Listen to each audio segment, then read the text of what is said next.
Hello, everyone, and welcome to Ministry Mondays with Meg. I'm Meg. I am Reverend Meg Biddle, and I currently serve as the National Coordinator for Ministry Life and what's historically been known as the the ABPS, the profile system. I am absolutely thrilled today to have my guest, Reverend Dr. Marcia Patton, who has like I told her before when we were chatting before, like a little bit of like fangirl here because she's pretty amazing in my opinion. So she's the executive minister emerita of Evergreen Association of ABC churches. She's written one book all by herself, The Intentionally Inclusive Together at the Table for Ministry. And then she's co-authored at least Together at the Table, let's see, Sacred Decisions, Consensus of Faith Communities, and When the Spirit Moves, which was written, co-authored with the late Riley Walker. So, Dr. Marcia, thank you so much for being with us today. Um, I really appreciate it. I'm sure everybody else does. So for those who don't know you, I know I just rattled off part of probably what you were going to say, but for those who don't know you, why don't you tell everybody a little bit more about who you are, what you do, and we'll go from there. So since I left being executive minister of Evergreen Association, I'm officially retired, but not from life, just from that position, which allows me to do whatever I want to do. That's part of what contributed to during COVID, Nora Percival and I writing the book Sacred Decisions, Consensus in Faith Communities. And the other things that occupy my time is I'm actually a member at the moment of two churches. One, so that I can be their treasurer because they're sort of a new church start and needed somebody to fulfill that role and do that work. And then I'm really a member of New Beginnings Christian Fellowship and do what I can there. And then and I squeeze every moment I can into quilting and being with people who are quilting and doing that kind of thing.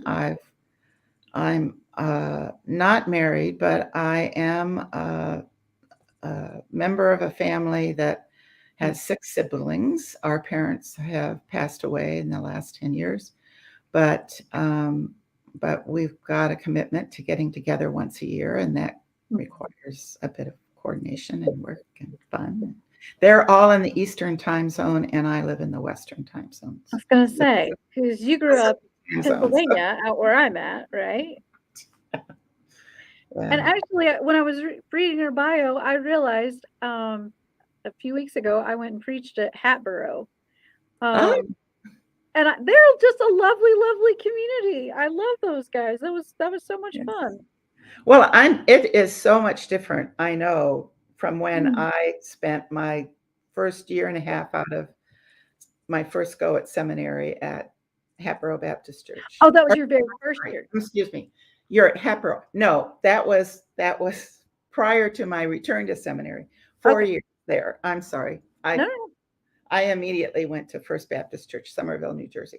But even Hatboro has changed a bit in the over 30 years since I've well, we hope churches will change a little bit at least, but some haven't. Some still are stuck in the 1950s, but that's another story for another day.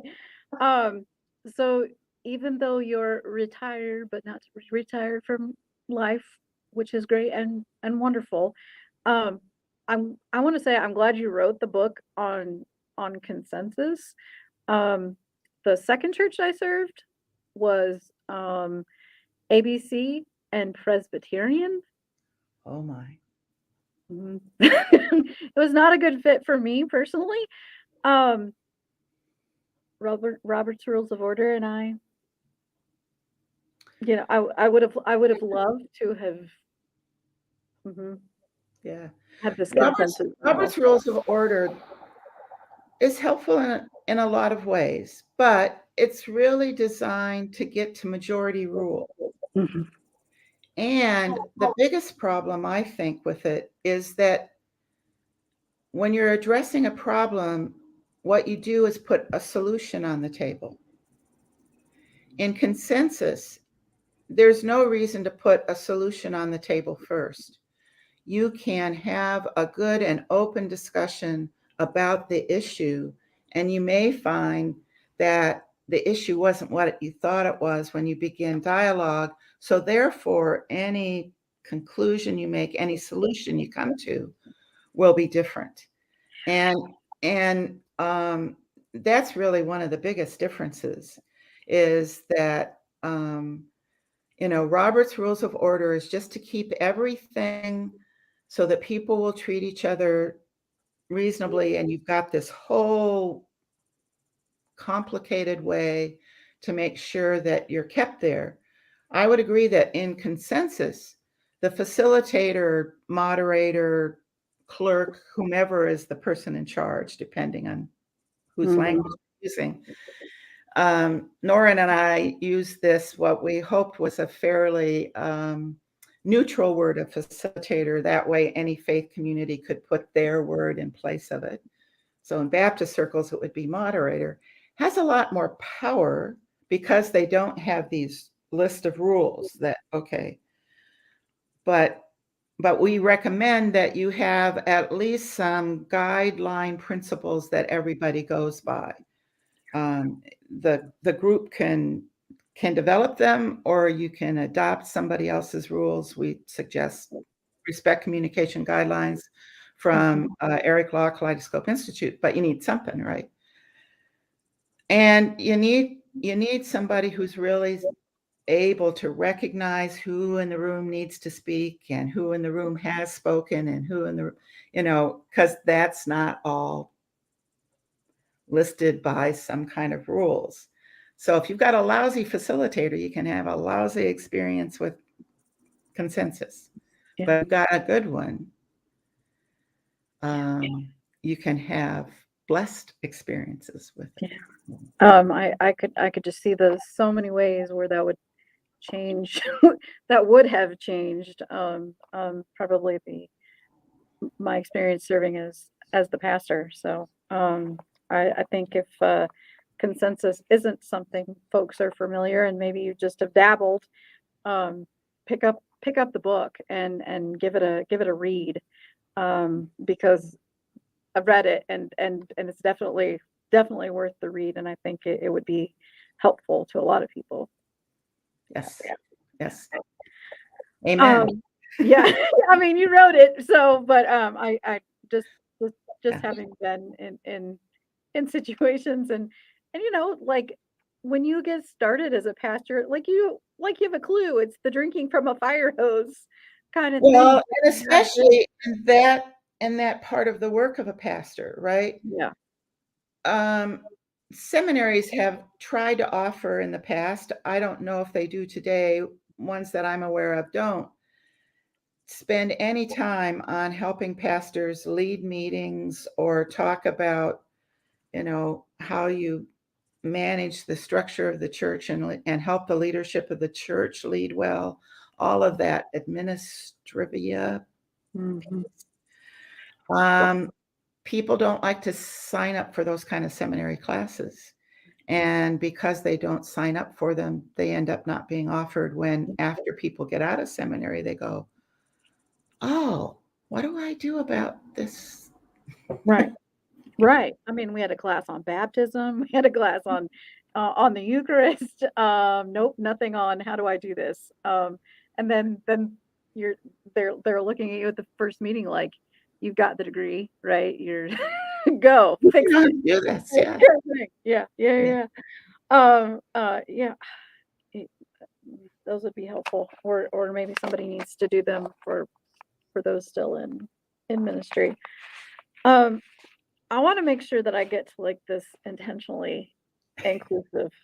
Because one, you are going to the mission summit, right? The biennial. Yeah. Yes. Okay. So, for those. I'll be at the Evergreen booth if you can't find me someplace else. Okay, and we're also gonna steal you and Katie Choi Wong and have a girls chat on stage before you guys do book signings. So those watching and listening, you'll have a chance to meet Marcia if you've not ever met her. One, where have you been? And two, come meet her. But intentionally inclusive, and I was giving her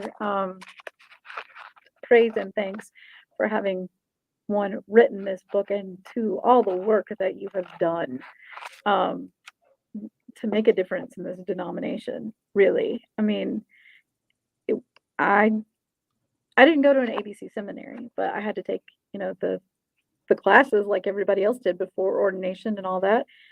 And I'm just gonna say none of this came up. None of this came up in ABC history. And, but the longer I've worked at ABHMS, the more I've heard stories from people who were affected by these decisions that were made, and they're hard. I mean, that's a hard to go. This is the denomination where I've served as pastor, and then to hear the pain from another person who has been, their church was disfellowshipped, and is just, I mean, what do you even say? So what was this like when you created a new region, basically? Well, and I would say, yes, we did. And I think part of the reason you don't hear it even yet in Baptist history and polity class is it's really still being written. The history and results are still being written because people are still struggling with some of the issues. But around the year 2000, whether American Baptist churches acknowledged it or not, we became a denomination that had no ethnic majority, which put us in a different place than most any other denomination in the United States. And that's just simply because of us welcoming a variety of other churches, and peoples and everything. It really is in our DNA, really, to do that kind of welcoming. But even though when you looked at the membership of our churches, we had no ethnic majority, when you looked at our governance and how we were being run, it didn't look that way at all. Mm-hmm. Now, to give credit to ABHMS and ABC USA in general, and to a certain extent our other ministry partners, MMBB and International Ministries, people tried to be inclusive. They would look at who was at the table, and they would invite people from the various ethnic caucuses, and try to make a decision-making table at least look a little like it should. But I likened it to a dinner table, right? Yeah. And if you're invited to a dinner, right, you might ask the host beforehand, is there anything I need to bring? And if so, you bring that, and you sit down, and during the dinner you take part, and you are fully engaged. And at the end of the dinner, you thank your host, do anything that the host allows you to do in terms of cleanup and all of that. But you say thank you, and you leave, and you go home. And I think that's how the non-Euro people that were part of the American Baptist Fellowship, for the most part, responded to these invitations to be a part of whatever they were invited to, right? They came, they showed up, they fully participated, and when the show was over, they didn't feel any obligation because they'd been invited to just that. They didn't own the dining room table. They didn't own what was happening. They had no say in who was invited to the table. Nobody asked them those kinds of questions. Nobody asked them what kind of meals should be served, how to set the table, rather to set it with spoons and knives and forks, or with chopsticks, or not at all because our group eats with our hands. None of that was asked. It was just come and help us do whatever it was that we were doing. I think we were real consistent about making those invitations, but we weren't really consistent in saying, we want you to own what's happening. We want you to be so much a part of this that you care about everybody at the table, not just yourselves. And I knew that nobody had really talked about it, but it was my experience and in the back of my head. And the group American Baptist Churches of the Northwest, when they made the decision that there needed to be two regions, because the fact that there were two churches in the Seattle area that were welcoming and affirming was just too much for some of the other churches in the Northwest. So they decided to ask an American Baptist entity that was in the Seattle area, let those churches form a new region. So part of the good news was that it wasn't a group of churches that said, oh, you're going to disfellowship us, so we're going to start a new region. It was not that. It was a group of churches that included the two, but included a whole lot of other churches, some of whom weren't in the argument at all. All of the Black churches weren't in the argument at all. And said, you all form a new region. Now, there were a lot of people in ABC Northwest that thought Seattle Baptist Union would kick the two churches out. I was area minister, and that included Seattle Baptist Union at the time. And I could have told them, no, I don't think they will. I said, there's much fewer churches in Seattle Baptist Union whose energy to make those two churches toe some kind of line that they're not going to toe, than you think there is. It's not the majority of churches. And even if you brought in all the people, it's not the majority of people that are going to force churches to do that. Well, one, nobody believed that I knew my churches well enough that I could say that. That was just because they didn't think I did my job. But I did, and I could tell them that. And in fact, Seattle Baptist Union did have a meeting where they could have stopped the new region if they wanted to. And I was sorry for it, because it forced people to take a vote that was really kind of unnecessary. But the new region won that particular vote.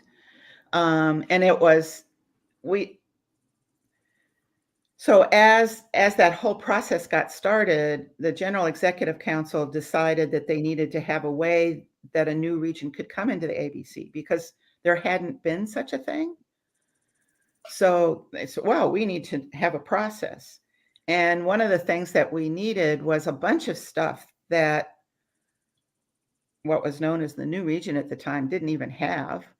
And so the question to Seattle Baptist Union was, can we use your name, your insurance, your bylaws, who you are temporarily until we get our act together? Because we needed to have those in order to say we are a new region.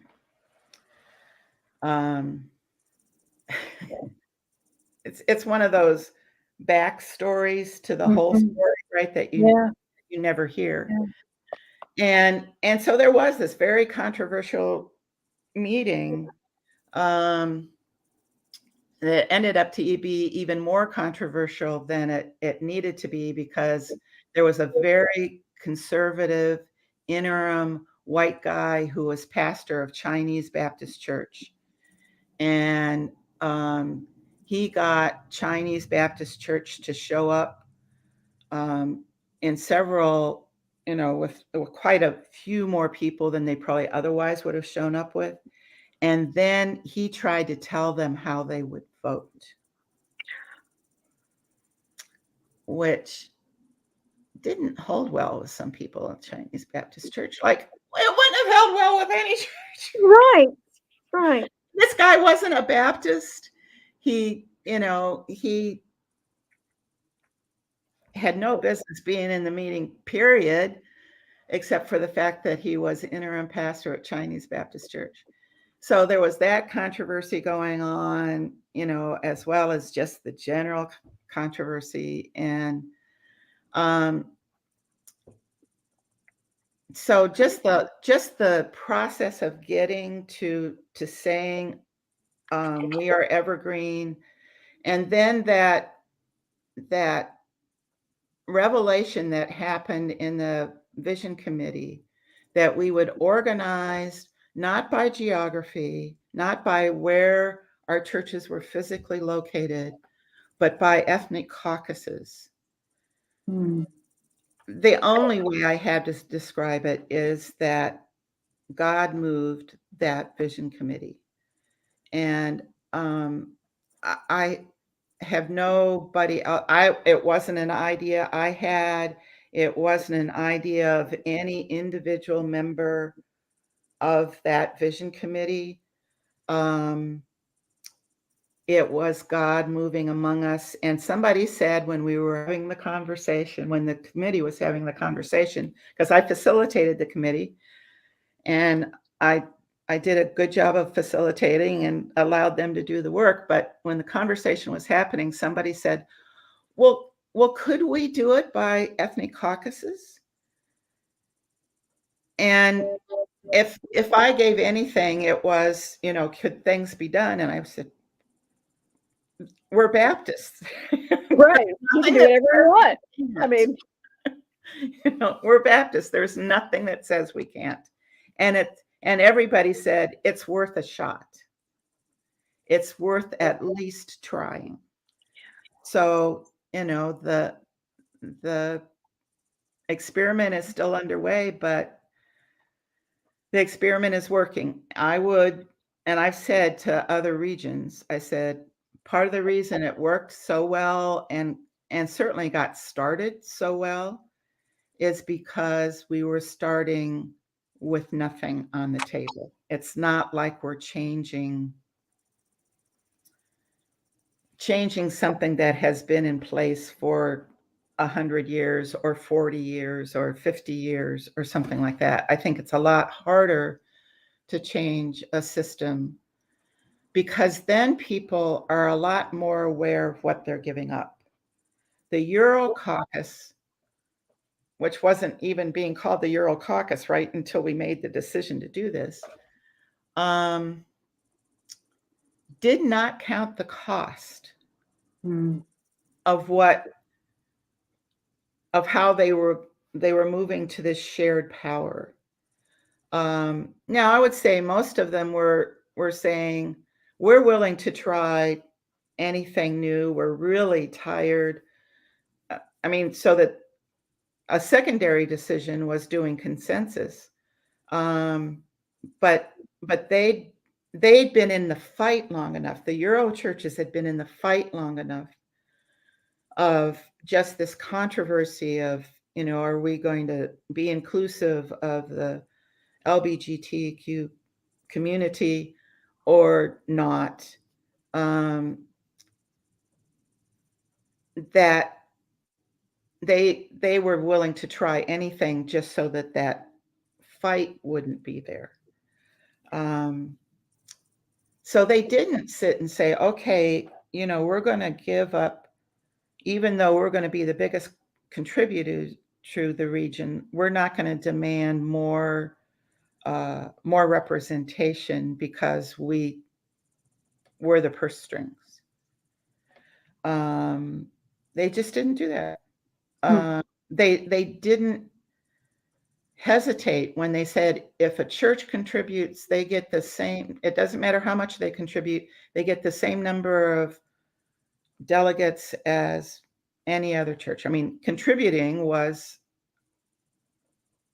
is on there, but they didn't say, you have to contribute X amount to get X amount of people to show up. So, at the moment in the ABC, if you're have a large number of members and contribute greatly to ABC USA, you can send a lot of people as delegates to the biennial. A small church that gives generously can have a few more than a small church that gives a little. But in the ABC USA, you don't even have to get 2 delegates to the biennial. And you have to give quite a bit to get more than 2 delegates to the biennial. Are we ever going to get to that place where we are really truly inclusive, the denomination? Well, it happens on lots of levels. Okay. It just happens on lots of levels. So I think the more, I'm not sure that our churches will ever get to the point of, still many of our churches are we only have 1 or 2 churches in Evergreen that I would say are ethnically inclusive. Okay. That is a lot of people from a lot of different ethnic groups attend the church and are fully part of their staff and what happens in the church. Most of our churches are dominated by one ethnic group. New Beginnings Christian Fellowship that I'm a member of is primarily African American. They're a fairly young church, and the pastor initially wanted them to be much more inclusive, but he grew up and the church was begun with primarily African American people. And they would have to make that an issue to say, okay, we are going to become that. And I think it would be very difficult for them today to do it. Not impossible, but very, very difficult. And I also think that when people look for a new church, they look for places where they will be comfortable. Mm-hmm. And until more of the people in the US are comfortable with being in a multicultural context, our local churches aren't going to be multicultural. Yeah. Now, there is a lot of people who are. There's people like me that would be, and a whole lot of other folks. Lakeshore is one of our, Lakeshore in Oakland is one of our multicultural churches. But not everybody is comfortable in that environment. Mhm. We've got a lot of ethnic churches that are from the different tribal groups in Burma and Myanmar, and that each tribal group plants the church for their tribal group. It's not even okay. We're all from Myanmar, so we're gonna plant a church. We're Chin that speaks Mantu, so we're gonna plant I'm learning all about this in church. Yeah, Get together with the rest of the Chin people. Right, I have 3 colleagues in my Doctor of Ministry class from Myanmar, but all 3 from different places, and so it has been this eye-opening experience going, okay, wait, you're from Myanmar, but okay, we've got the one dialect that everybody's required to speak, but other than that, no, we're on all different. And you're going, oh, I mean, But on the other hand, our regions, Evergreen Association, provide places and opportunities yeah, to bring everybody together. And so one of the things that surprised me early on in Evergreen's ministry is how when a delegation from Evergreen went to the biennial that was held in Pasadena, there was like 50 or 60 Evergreen people there, right? From every one of our caucuses. And everybody was talking about Evergreen. And I realized, I said, no, usually people don't come to biennial conventions and talk about their regions. right. But people were. We were encouraging it, but they were glad to do it and glad to have discussions with people, all kinds of folks, right? And what ABC USA does and what regions do if they're doing their work well is bringing the opportunity to bring these different ethnic groups together. And if they should be a region like Maine that doesn't have very many other ethnic groups, then I would encourage them to go to ABC USA where they could meet these other people and have opportunity to interact with safe other people, right? Because we're all Christian, we're all American Baptist. We all know we have our disagreements, but we at least have had a long practice of knowing how to disagree with civility and with Christian background and with a way that we don't have to put down the other. Whatever the other is, we should be enough in practice of it so we know how to put it down. But I think the more and more that American Baptist Churches USA, ABHMS, that do the programming in the United States, do the programming, offer leaders from all different groups and ethnicities and whatever, the more that will spread and show, the more likely American Baptists will be leaders in how to do diverse work. Prior to, I'll say Evergreen at this point, Yeah.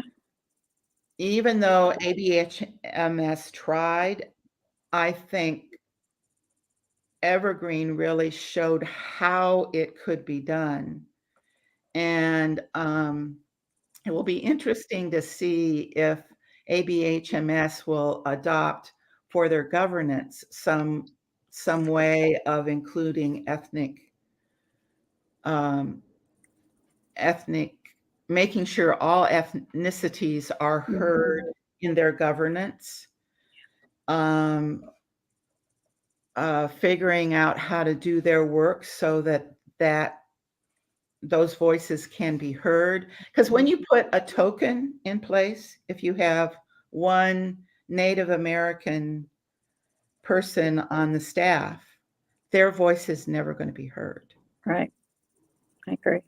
I mean, one of anything, right? When there was only one woman, when there was only one African American, when there was only one whatever, it's a lot harder for that voice to be heard, and sometimes never is. Yeah. Yeah. I get that. You become come meet our new female pastor, Right. And, okay, why can't I just come meet our new pastor? Right. My gender happens to be female, but I'm a pastor. Still the pastor. Still pastor. I very much appreciate what you wrote in there, where you wrote Evergreen continues to learn how to be inclusive. But whatever has been and will be accomplished is by God's grace and wisdom guiding us. I think that is a plea and a prayer for a lot of us who have done all that over and over. We're not those kind of Baptists, who've tried to stress that we're not those kind of Baptist. Well, and I like the way one of Evergreen's pastors, now retired Tim Phillips, put it. He wouldn't say we're not those kind of Baptists. We'll say, you've heard of Martin Luther King Jr. He was a Baptist. I'm his kind of Baptist. Oh, I like that. It's I good like, to find a positive way to put it. Yeah. yeah. No, that's great. That's great. That's really great. I think I'm gonna use that. I think I'm gonna use that. Yeah, because why not? To have somebody that I'm that kind of Baptist. Yes, That and some of the churches he served were duly aligned with American Baptists. So, yeah, yeah, yeah. that's fantastic. My camera has lost connection, but I hope my Okay, voice still is. okay. So then we'll work on wrapping up then. So the joy question, that question that everybody gets. Um, think about everything in your life and what brings you joy.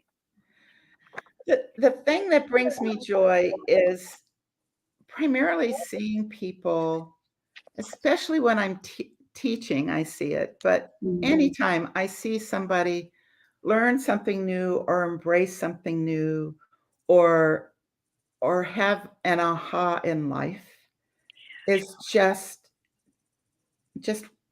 gives me an extra joy to my heart.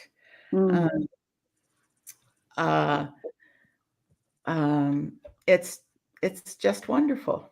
Um, uh, I I remember once I enjoy kite flying, and once having a grandson and his grandmother teaching them to fly kites. And as mm, much as I enjoy flying kites, it was more of a joy to see those two enjoying flying kites until the grandson lost hold of the mm. kite. We had to chase it down the beach, but that was fun too. Yeah, But yeah, truly, for somebody to come to an Evergreen meeting and say, "Oh, now I get it. Now I yeah, get what you're," yeah, because people don't understand in our efforts to be unified that we're okay with dividing up into these ethnic groups. But yeah, then when you see the groups coming together and even if the smallest group would say, well, we're not really in agreement with this, we're not ready to go there on this particular decision, and everybody says, okay, we'll wait. So yeah. yeah. So, I would encourage My people if back. they haven't, oh, there you are, you're back. So I would encourage people if they haven't read it, pick pick up the books. Even I told Marcia before we began that when the Spirit moves, that one was given in my group at least, when we did orientation to AB life, and that was very helpful for me. Found it permission giving, even when it was time to, when the Spirit is moving and you're just not sure and it just helped me work through some things I needed to get to go, yeah. Um, it is time to move on.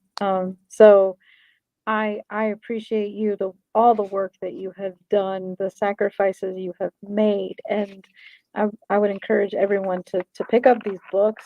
Come meet Marcia at the biennial if you're coming, and have her sign your books, and they're available at judsonpress.com. And I'm sure you can find them on Amazon as well, but they're available on Judson Press. Um, and I know that we'll have some with us at the biennial as well. Um, for those listening, um, we thank you for listening as well. I will put up links in the show notes um, on Spotify and Apple, so that if you'd like to click on those and purchase Marcia's book, um, you know where you're going. And I am just, again, Marcia, I'm so grateful for you and your ministry and all that you've done. And I look forward to meeting you in person. Me too. I know. I'm like, it's kind of sad that I've been a pastor and an ABC all my life, and I've never met you, at least that I'm certain of. Certainly heard of you, so I'm looking forward to that. And again, thank you so much for your ministry, and we thank everybody for watching and listening, and we'll see you all next time. Thank you for having me. My pleasure. My pleasure.